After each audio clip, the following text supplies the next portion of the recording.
I want to thank everybody for joining today's webinar entitled Rack Safety Risks That Get Expensive Fast and How to Fix Them.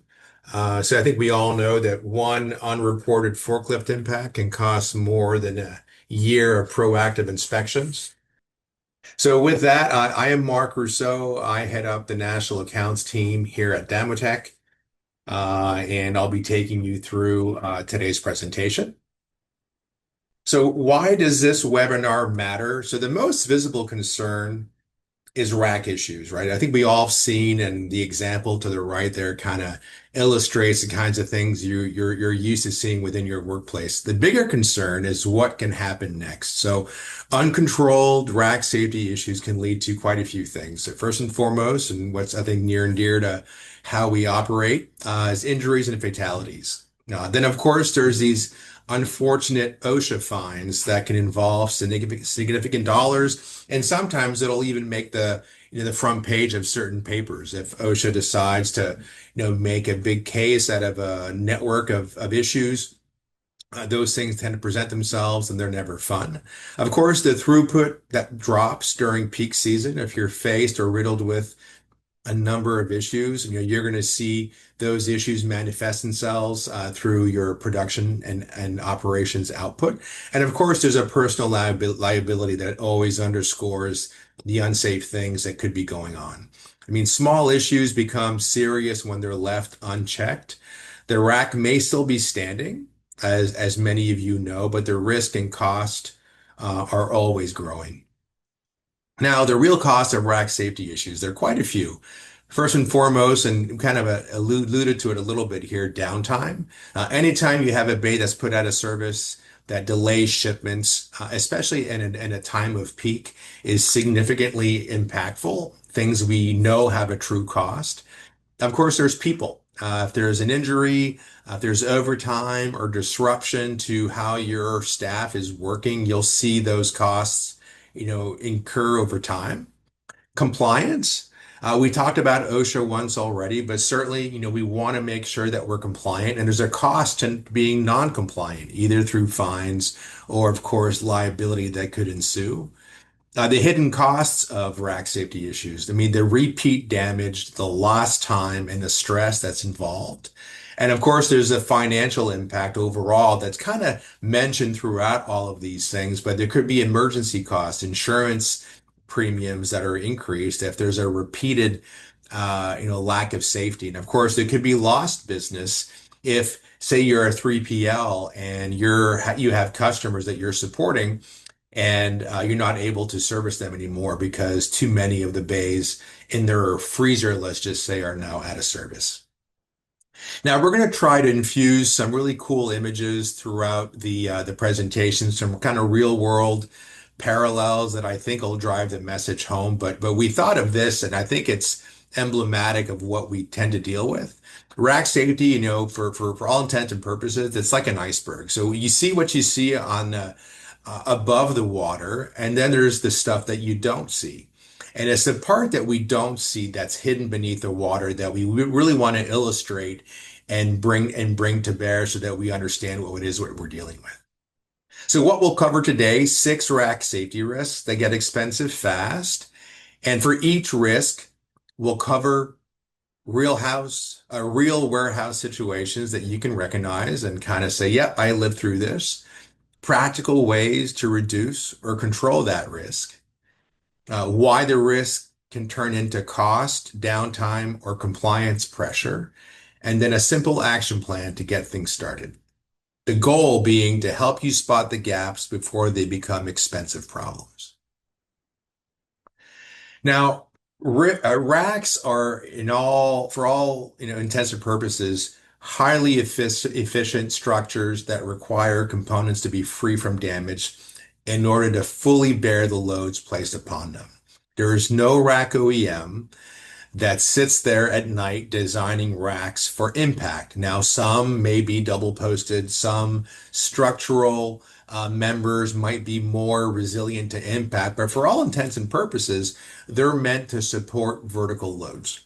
They're not meant to be run into. So they tend to, rack OEMs tend to make their structures as efficient as possible with the least amount of steel because that's what drives the price. And if we have less steel, we can sell it for less and still be able to support things. However, if the racking does become impacted and we're not mindful of how to address those impacts, we deal with some of the things that we see here. So here's a minor impact from a structure that had already been compromised. And we see that even a small impact can impact those structures significantly. So it doesn't take somebody running full tilt into an upright for things to go sideways on you. Here's one that kind of made the newsreels for some time, or we're not making it easy for the operator, barely clips the upright. But the weight of that forklift and the fact that the upright systems have already been hit a few times causes that small hit from that forklift to cause everything to kind of go the wrong way on us. And since racking is designed to be tied together to allow for, higher heights and less depth of the upright, all of these things get tied together. And when one something goes down, everything goes down with it. Then, of course, there's a seismic event. Here's an instance where racking was not designed adequately for the seismic zone that it was situated in. Seismic event came through and the racking failed because it wasn't designed to withstand the seismic event that took place. Now, we're going to do a quick poll. As you can see, the vast majority of you responded to all of the above. So when we had the choice of spotting issues early, being ready for audits, preventing repeat impacts, or knowing when to call an expert. So certainly spotting issues early was one that came out front, which we'll talk about. But I like to see that we all can see some semblance of these behaviors or these things being things that we want to work on. So I appreciate the participation. So we're going to keep ourselves going here. So, first rack safety risk that we want to deal with, not knowing where you stand. So you can't control what you can't see. So this is one of the things that I want to make sure that we're mindful of. Now I'm bringing back my famous iceberg. So what may be visible above the water, rack is still standing, right? I mean, there's a small bend, maybe there's a busy aisle, there's a label on the rack. Well, what's hidden beneath the surface is the severity of that damage that we're dealing with, whether the bay should be unloaded or not, whether the load capacity that we have posted and that's now been potentially burdened by the impact is affected. Are we affected with our capacities? And whether the damage can be repeated or not. Now, here's kind of that real life parallel that I was talking about before, where we're going to try to, bring in some things that kind of drive the point home. The French drain leaks. And we've all, I mean, not all of us have French drains, but if you ever, had to deal with a situation like this where you're seeing water seep into the basement for months, or maybe it's really, really humid and you can't really understand why. You're not really seeing anything on the surface. There may be stains on the wall. Maybe you're seeing mildew, make its way up the wall and some of the crevices and stuff. So those kind of things are telltale signs that there could be something going on, but you don't know quite exactly what it is. So this is a great way to understand that sometimes there are some signs, but a little additional investigation might work. So a rack system is the same. Without a baseline assessment, we won't really understand what's going on. So damage is accumulating somewhere, right? I mean, we know that there's been some small dings, some small dents, and that the team is busy and no one knows what's going on or what they're working on. The idea is understanding where things stand. Understand that there may be some things that are amiss, and some of those telltale signs could lead to something even more important. So how to fix it? Make the invisible visible, right? So start with a clear baseline of your rack condition to understand what issues exist. If you don't have somebody put eyes on what's going on, you'll never know the true state of your racking. Which issues carry the highest risk, right? I mean, depending on whether it's damage, missing components, maybe the racking is out of plumb, there's missing signage. Understand how to prioritize those risks. Where immediate action may be required, how do you know without someone educating you on where to put your efforts first? Which repairs should be planned and prioritized to be done first, documentation that's potentially missing, and of course, the need to track and follow up and be accountable. Scheduling that baseline rack assessment is vital, and there's a QR code for those that are interested. But this is again is how to make the invisible visible, and it starts by having somebody identify what those things could potentially be. Now, rack safety risk number two, not having an expert on speed dial. So what happens when your team sees something, but they don't know what it means? So we're going to see all sorts of things, whether it's damage to racking, whether it's maybe there's a loose anchor somewhere, maybe the beam, seems unclipped. How is your team supposed to know if it requires immediate attention or not? In other words, is this urgent? Can the rack still be operated safely? Should the rack be repaired or should it be replaced? Again, these are things that you're expecting your folks to know without really knowing if they know what to say or when to say it. Does this affect load capacity? And who's qualified to make that call? The uncertainty can lead to a few things. So first and foremost, unsafe situations, an inconsistent response from those that are, in charge or they've been assigned the task and looking over these things. Certainly it'll delay the repair because if you're hemming and hawing on whether to action something, that'll delay their response time and therefore put things at even greater risk. And of course, there's the unnecessary downtime, which always is one of the takeaways that I want folks to understand. There's a safety element to this that is absolutely critical, but there's also an impact to operations and downtime that we want to get in control of. And we'll keep on talking about this, but I want folks to kind of keep that in mind. So some of the real life parallels, I think we've all done this. If we've all had kids, those that are fortunate enough to have kids and kids that are sick, it's one of those things. Someone is one of your kids is coughing or has an earache or is just not feeling all that well. What's the first thing that we do is we go to Google and we start typing in all sorts of ailments and descriptions of what we think the symptoms might be and you go from stuff like, oh my gosh, it could be something as simple as an allergic reaction to something as crazy as, they have Lyme disease. I mean, it's just, it runs the spectrum. And unfortunately, we're just dealing with things as best we know. So what's the right thing to do? The right thing to do is to call a professional, a medical professional to be able to quickly and correctly assess what's going on with your sick child. And the same thing goes with rack safety. You have to know who to elevate that concern to, who to call, when to call to get those answers, those questions answered quickly so that when the time is critical, you know who to put on that speed dial and get an answer that could affect how things work out, going forward. So, how to fix this situation? Build an expert escalation path. Don't wait for the incident or the audit or the urgent repair to decide who to contact. Escalate when there's any of the following, severe or uncertain rack damage. If you see the damage, you don't know by looking at it whether it means unloading the location, whether you need to address it, yes or no.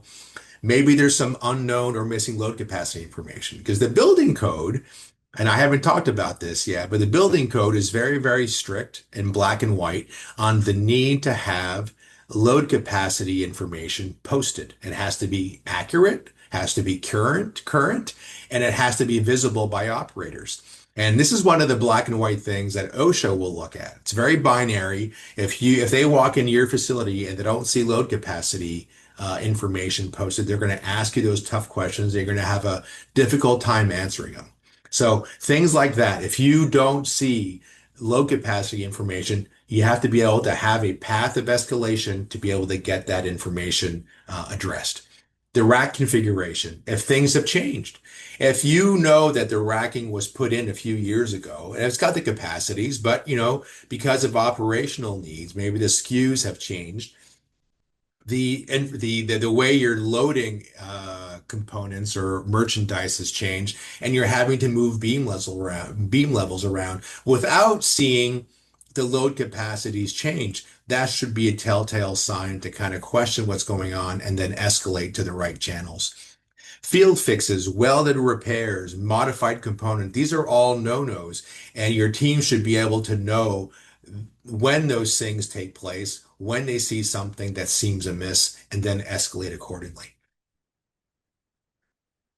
Rack safety risk number three, employees just can't report what they don't know. I mean, I've been saying this a few times now about, hey, how do I know what to do, when to do it? Is it worthwhile? So one of the risks that we're seeing is that if they don't know what to report, they won't report it at all. So employees are just not rack safety experts. So without the rack safety awareness and the knowledge or the education that they need, they may not know what rat damage looks like, whether a small issue can matter, when it's something that needs to be reported. Example, forklift operator sees a bent brace, doesn't know if it's something that's significant or not. Maybe one of your order pickers notices a missing safety pin in one of the beams, because by the way, the code requires that safety pins be present. So he may or she may not know to call that out. Supervisor walks past a damaged upright, but assumes that maintenance may already be taken about and taking care of it. All those things. Maybe an operator notices, an anchor that was sheared or a missing anchor on the base plate when all the other base plates have anchors.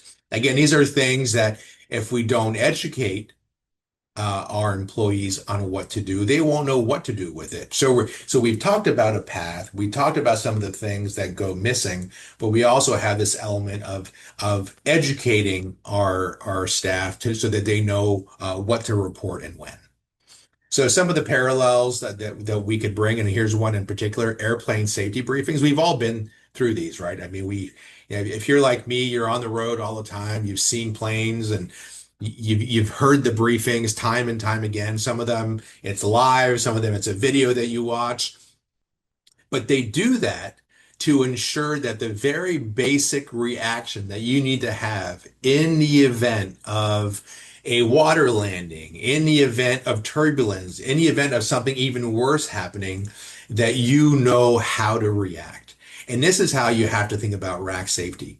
These are basic things. Not everything is instinctual, right? I mean, you may not know by instinct not to bring your carry-on with you when you're about to exit the aircraft. You may not know by instinct to navigate towards the closest exit.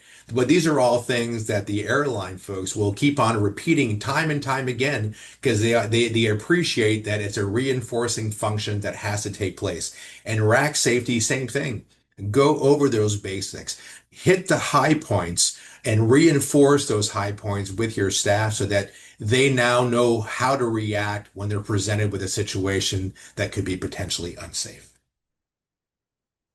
So how do we fix this? How do we ensure that, per the airline example that I just brought up, that things get reinforced? So it starts with training from professionals, training from industry experts to understand and teach your staff on what to recognize, what to report, and who to involve in that process. I mean, reporting should create action, not blame, right? Empower your employees to call out something they know is unsafe. Uh, Go through the training and the potential expense to inform them on what things they should be focused on. Rack safety risk number four. So not addressing rack issues properly. So we've talked about, things that are hiding. We've talked about, the need to be educated. Now it's about, how do I address things properly? So sometimes it involves not addressing the issues in the order of priority. So most warehouses don't have an issue problem. There are plenty of issues in all of your facilities that require some form of attention. They have a process problem since each issue is handled one at a time. So it's not a volume problem. It's not a does the issue exist? It's also a how do I handle these issues in a way that makes sense? So there's in many instances no clear way to prioritize the issues or determine what should be addressed first. The urgency of these issues gets decided in the moment. So that could be problematic because you don't want people to make a knee-jerk reaction on trying to address something because that could be the right way. Say, hey, I'm just going to unload that location and put it out of service. Or it could be, hey, I'm just going to ignore it because it doesn't seem that significant to me. Then there's the idea of repairing versus replacing the components. Is a repair solution adequate given the situation? Is it better to replace the component? Repeated issues go unresolved. And if you see that as these issues become known, they keep on repeating themselves time and time and time again. And sometimes the teams don't always know who to involve or who to call on for help. So these are all things that when not addressed correctly, when there isn't a process in place for doing these things properly, can then go the wrong way on us. Again, one of these real life parallels, deferred home maintenance. We've all done this. I'm not the handiest person around the house, but I've got every tool known to man in my garage. But if you think about the dripping faucet example that you'll fix this weekend, the cracked tile that you've been stepping over for 2 years, or the fan that keeps on making noise. So all these things are small things that we defer, that we don't really take care of right away. We'll get to at some point. Each one of these is a little small thing. None of them feel urgent. And then you go to sell the house, and the next you know, the inspector that the potential buyer hired finds all these little nits everywhere, and it gets into this huge list of things that now have to be addressed. So they didn't seem all that important in the beginning. They seemed kind of, innocuous when you were, not worried about the faucet dripping or that stain potentially on the ceiling from a drip. All those things kind of add themselves up over time. So that case by case rag damage kind of works the same way. Every individual ding seems minor at first, right? You're almost your eyes almost glaze over at some point, because like, oh my gosh, how many little dings can I possibly see? And so if there's no structured process to catch these or to prioritize these things or to close the loop is when we start having an issue. So 2 years later, after all these issues present themselves and they start adding up, that's when OSHA decides to have a no-knock visit. That's when OSHA, because of the national emphasis program that they currently have going on, they may have come in because there's a problem with your means of egress. Someone called and said, hey, there are a bunch of boxes piled up near the fire exit. I can't get out. I'm concerned. Or they're going to come to site to check out that means of egress, but they have every legal right today to then, walk around your racking.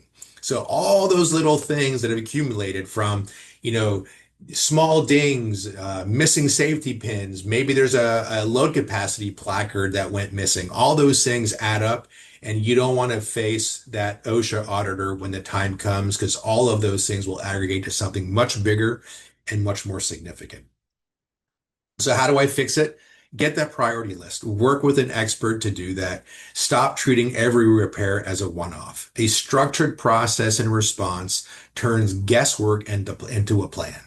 So I would tell you what issues exist across every rack in the facility, what's critical and needs immediate action versus something that could be deferred to the next maintenance window. What can wait and stay on a watch list, right? They're deferring things. Um, what can be repaired with engineered solutions? And then, of course, what must be replaced? Because there's a different response to each thing, and you want to make sure that that process identifies the right response for the situation that you're up against. Rack safety risk number 5. So leaving high traffic zones unprotected. So every impact risk isn't evenly distributed, right? Some areas are more likely to get hit because of how the warehouse operates or how the racking is laid out. So some of the common impact zones that we have, of course, we have an upright here on the picture that was impacted. We'll have end of aisles, dock areas that are high traffic where we're going to expect high velocity and folks kind of coming in and out. Tunnel racking again because of the amount of throughput that we'll get from forklift traffic.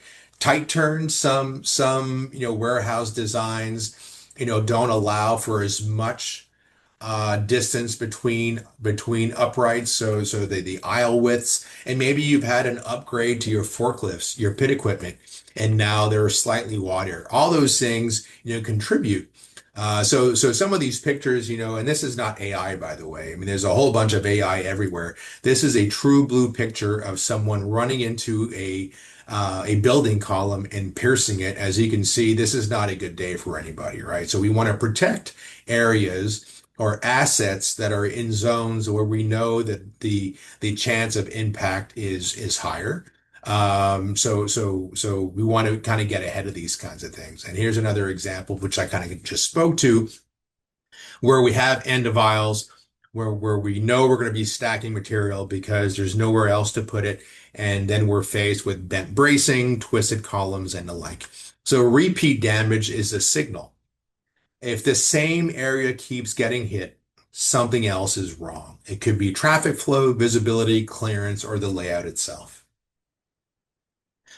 The real life parallel for this, of course, mouth guards. I mean, my son plays football. He's a quarterback, and we're always taught to wear mouth guards or mouthpieces, and oftentimes kids just don't want to wear them. I mean, hey, it doesn't look cool, or I can't talk well, or it gets in the way, or whatever the excuse might be.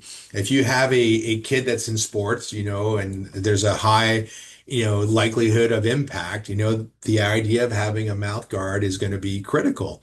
And it's a hell of a lot easier and less expensive to wear a mouth guard than having to go to the dentist and getting your teeth fixed, right? So the same thing goes for rack protection.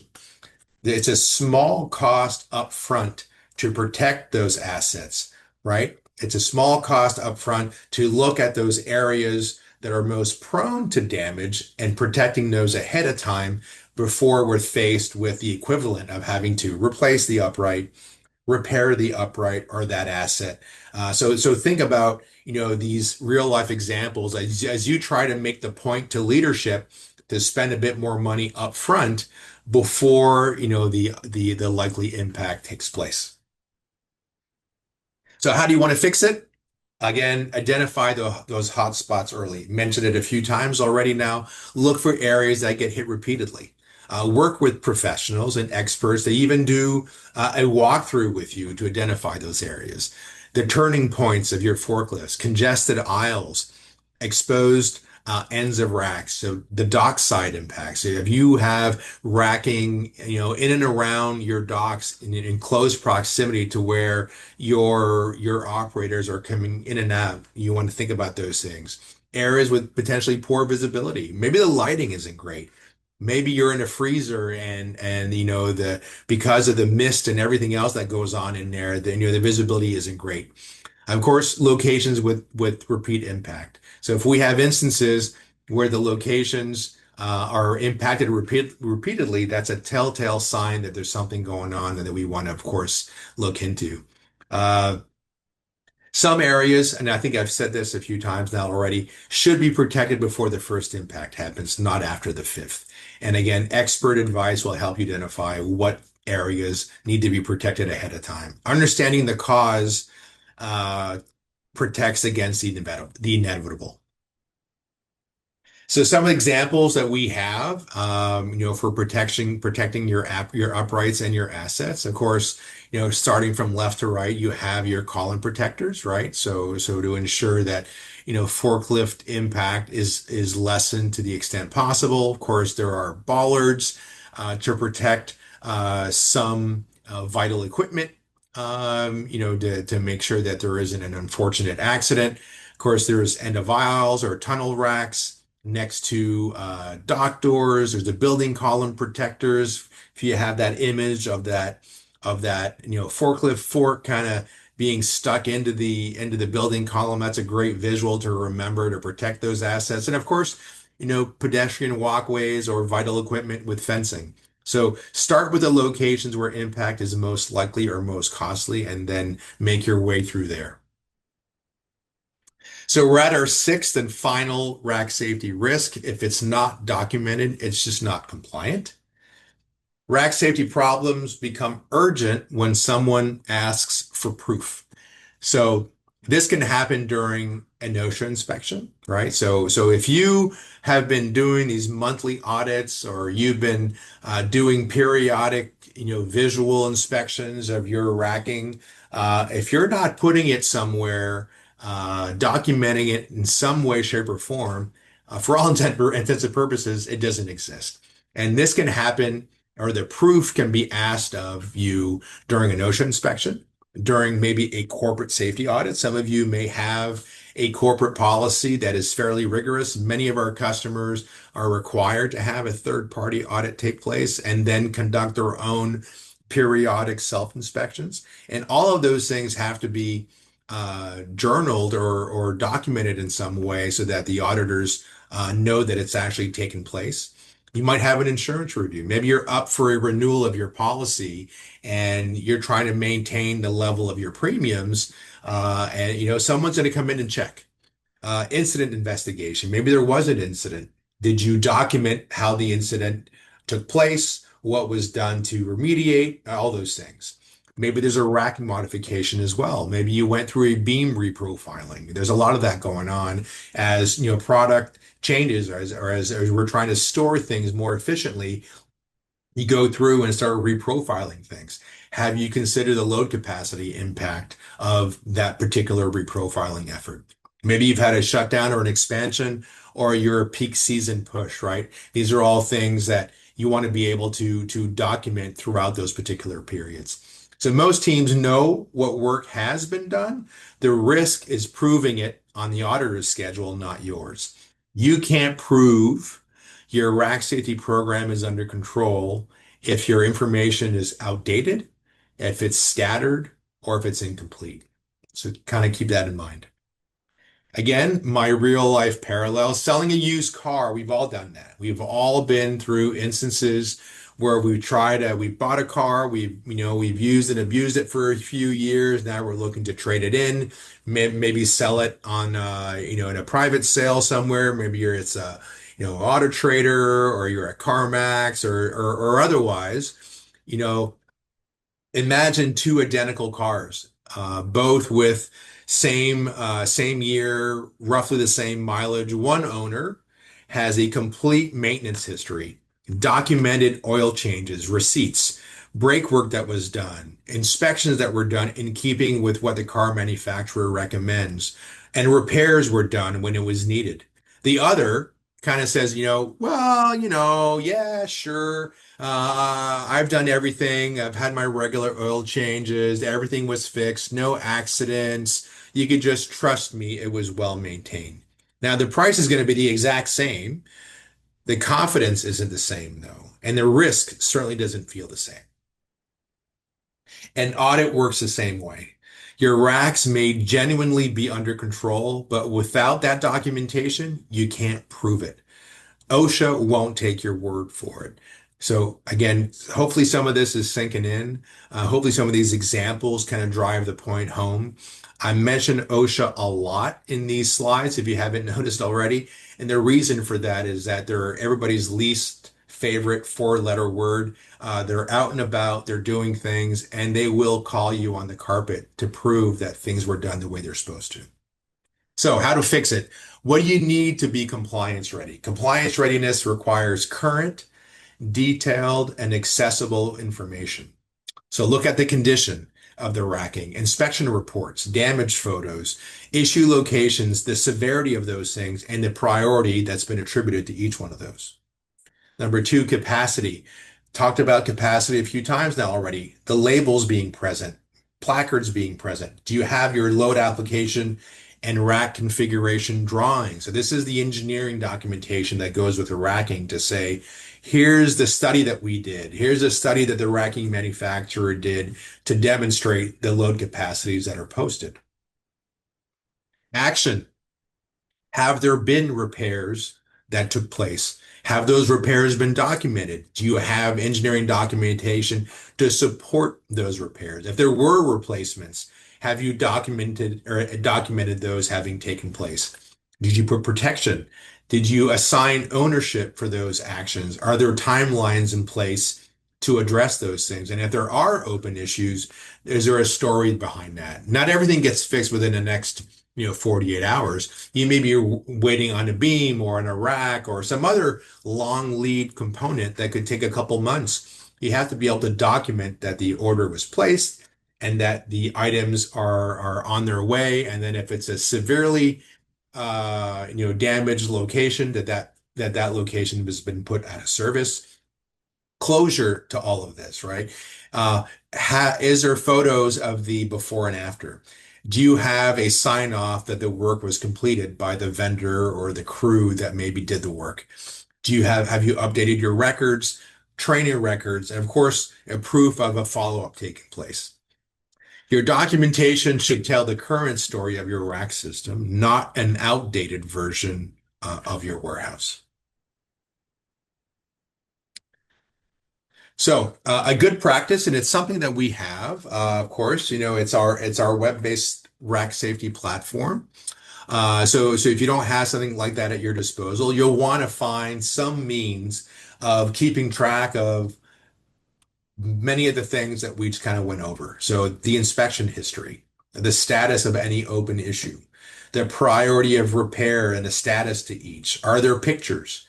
If you go to our platform, and the link is on the bottom right hand side of the page, damotech.com/software, you'll be able to go through a demo of what our platform can do. And it'll have all of these different things. It'll have the inspection history.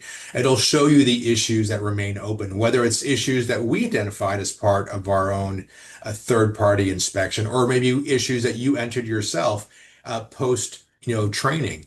You'll have photos, you'll see the load capacities for all of your racking, and there'll be follow-ups for repair. And of course, if you have multiple sites within your network, you'll be able to access all of those through any web browser, whether it's on your phone, your tablet, or your desktop. You'll have access to this information. And if someone were to come knocking, that famous four-letter word that we all like, OSHA comes knocking and they're going to ask for this proof. You just log into your platform, go into your site, and you can show them the history of the things that have taken place and the plan for remediation that you have. So if you don't know if your facility is compliance ready, I would encourage you all to scan the QR code. It'll ask you a great set of questions, kind of a self-diagnostic assessment. So I encourage you all to kind of get a sense of where you stand, where compared to others, and we'll be able to then kind of have a conversation about how to improve things. So we talked about our famous iceberg. It's back once again. So every hidden risk, recurring damage, missing documentation, limited visibility, untrained employee, these are all things that can sit below the surface, right? These are all things that you won't know exist unless someone identifies them for you. A strong rack safety program helps bring those risks to light before they turn into downtime, damage, and out of pressure. So you can notice our little scuba dude or scuba gal down there with the orange tank. That was our effort to try to demonstrate that Damotech can be that scuba diver of yours that can help you identify what lurks beneath the surface. So to recap, rack safety is a process. Process is a great word. It's one that helps you get ahead of stuff, get in control of the controllables, right? And then be able to put a plan in place for those things that you may not have full control over. Because it's a process, it's not a one-time fix. So those six risks that I talked about, knowing the current condition of your racks, number one. Number two, know when it's time to involve an expert. Empower employees to recognize and report issues. Prioritize issues based on their degree of risk. Protect high traffic areas to reduce repeat damage, right? Get ahead of the problem. Don't wait for the problem to take place. Then, of course, keep documentation organized and compliance ready for that inevitable no-knock visit that you'll get from our friends. So, what do rack issues really cost you? Well, they cost you a whole hell of a lot. Over time, the real cost, as we've explained a few times, is often repeated replacements and of components, downtime during the wait period and during the repair process. Lost pallet positions, which we know can cost a fortune, especially if you're a 3PL or like I said, you're in the middle of peak and you're trying to push product out the door and you don't have place to put the stuff. An emergency response, if you're faced with a really, really severe situation, those take more time and can be more costly to address. And of course, the operational disruption of having to go through all these litany of things that have gone wrong, and that just add to the burden of the site that's already likely stretched thin from a resource standpoint. So compare the long-term cost of repair versus replacing components. Look at the ROI. Think about the different things that could be costing you dollars today, one of which is, repairing versus replacing those damaged components, and scan the QR code and have a look-see of what that information might tell you. We developed a flywheel as well to help educate folks on what rack safety is meant to do from a process standpoint. And as you build out from the inside, the idea is that this wheel encapsulates all the different little things that we talked about today, from the importance of rack safety, having employee well-being in mind, being compliant, being operationally efficient, knowing when to hire the third-party expert to come in, but also not relying on them all the time, having in-house knowledge to be able to know when to call something out that's important.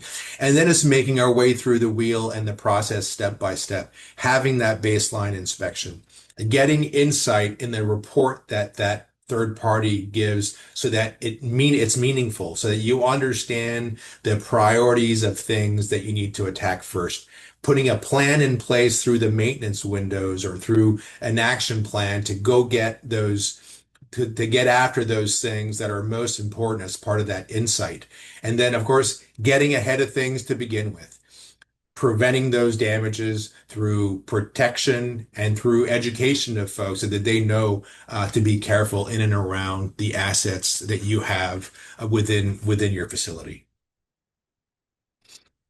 Hopefully, you've learned quite a bit through today's webinar and how Damotech can help you stay ahead of rack safety risks. We're the largest provider of rack safety in North America. We've been doing this since the late 80s. Of course, we have engineering expertise with over, 50, that's 50 engineers on staff that perform inspections, that do load capacity calculations and do rack safety training. Of course, we have a varied portfolio of rack safety products, from repair solutions to protection devices to help ensure that your assets are well taken care of, and of course the platform, which I spoke about as well, that helps you stay in control of your rack inspection and load capacity efforts, so that you are aware of what's going on and then have a path forward for how to take care of those various things. So we'll kind of hop to the Q&A real quick. And it's going to go right here and see what Q&As that we have. So one great example, how often should racks be inspected? It's a great question. I would say it all kind of depends. There's some, I would say once a year tends to be the industry guidance. Um, so by all means, I think that's at the very least, we should expect a yearly inspection, and depending on the operation that you have, if it's if it's a freezer, if you're in a food and beverage environment where there's a lot of throughput and activity, have a self-inspection take place every month or every week in some areas that are more than likely to be impacted. Um, so what to do if we discover damage during a busy shift? Well, look, first and foremost, you got to say something, right? I mean, it's if you what's I think Homeland Security has a catchphrase: if you see something, say something. Same thing. It will not go away. You can't sweep rack safety issues under the rug. Elevate those things and let management and those experts that you have on site determine the importance and the gravity of things, whether that location gets put out of service or if it's something that could keep on staying operational. Think back to one of those rack safety risks about having an expert on speed dial. Um, so a forklift hit one of the uprights, but the rack is still standing and fully loaded. How do I gauge how urgent it is? Is there a quick rule of thumb? Yeah, of course. You navigate to our website. We have a 1, 2, 3 rule for explaining the amount of deformation that you should be worried about. So I'd encourage you all to kind of look at what information we have there, as it could be very helpful. And of course, who is qualified to perform a rack inspection? It's a great question. I would say RMI, the Rack Manufacturers Institute, is working with its members to put some meat around the bone on who is qualified. I would say, absent any directive, you have to go towards somebody that's got experience in the market. Now, you're going to have folks that have 10, 15, 20 years working in and around racking that probably know a good amount of what's going on. But there's also this idea of having an engineer come on site that could really go deep on what's going on, understand the context of what you're dealing with, and be able to attribute the right degree of priority to that thing. So I would say I would rather you hire somebody with some amount of experience rather than ignoring the damage to begin with, but I would have you lean towards an engineering type of inspection that'll fully understand the various limits of your racking and be able to understand the context that you're dealing with. And if a serious issue is discovered with a loaded rack, is there a recommended process for unloading? Absolutely. If you believe, let's say, having been trained that there's a significant damage that took place, maybe the upright is no longer making contact with the slab. Yes, there's an unload procedure, and our website speaks about that. But fundamentally, it's all the upright, or all the pallets that are directly adjacent to the affected upright. The pallets that are further away, you don't have to worry about those. It's those pallets that are immediately adjacent to the upright that you should remove to avoid putting undue stress on the upright itself. And the last question that we have here, do you have a rack inspection form or checklist that can be shared? Absolutely. We have a downloadable form that you can use that'll cover all the big vital things that you want to have your folks look after. I mean, our inspectors, our engineer inspectors go over like 5 dozen different things. I mean, I think it's even more than that nowadays. So because they're trained to do so and they're qualified to do so, the kind of checklist that you want to have in mind and that you can download from our website will go through those very, very basic things that you want to have inspected on a regular basis. And of course, as I mentioned before, this could be done on a weekly basis if it's a high traffic zone, like close to your loading docks or maybe in your freezer, to maybe less often for some areas that are less prone to traffic. But I'll highlight once again, highly encourage, not because we're an inspection provider, but highly encourage is based on best practices in the industry. An annual audit will really save you tons in aggravation and money because you'll have an expert identifying the things you want to go chase after. So I will conclude things at this point. We're approaching the top of the hour, so I certainly thank everybody for the time that you spent with us during your busy schedule. Um, a big thank you to all. I'm hoping you got something out of today's presentation, and look forward to your feedback. There will be a survey that's sent after we conclude to get feedback on how we did. I'm hoping you walk away with a bit more enlightenment and things to focus on, and look forward to the next time we get a chance to talk with one another. Take care. Have a great rest of your day.